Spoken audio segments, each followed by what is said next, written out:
ખીચડી ખાઈને આપણે મોટા જ થઈએ છીએ, બરોબર? એટલે ખીચડી જ ખાવાની, આપણા નસીબમાં ખીચડી જ છે. જય માતાજી મિત્રો, આજ સવારે વહેલા ઉઠી જાય છીએ. બ્લોગ નંબર 3 છે અને તમે સપોર્ટ કરજો, લાઈક કરજો, શેર કરજો અને ચેનલ અમારી સબસ્ક્રાઈબ કરજો.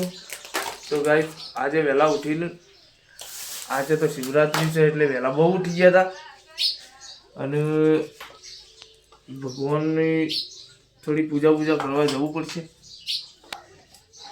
અને વરઘોડું છે આજે. તો આપણે પાટણ જવાનું છે, કો તો પછી શિવપુર જવાનું છે, કો તો કેદારનાથ જવાનું છે, પણ જવાનું છે ખરું, બરોબર? તો આ છે અમારો ધર્મપત્ની. જોઈ લો, કહી દો બધાને હેપી શિવરાત્રી. હેપી શિવરાત્રી. બધાને તમારી હેપી શિવરાત્રી. અને આજે બનાવ્યો આપણો રોજનો રૂટીન નાસ્તો જે છે ખીચડી, બરોબર? આ ખીચડી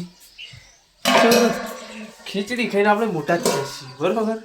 એટલે ખીચડી જ ખાવાની, આપણા નસીબમાં ખીચડી જ છે.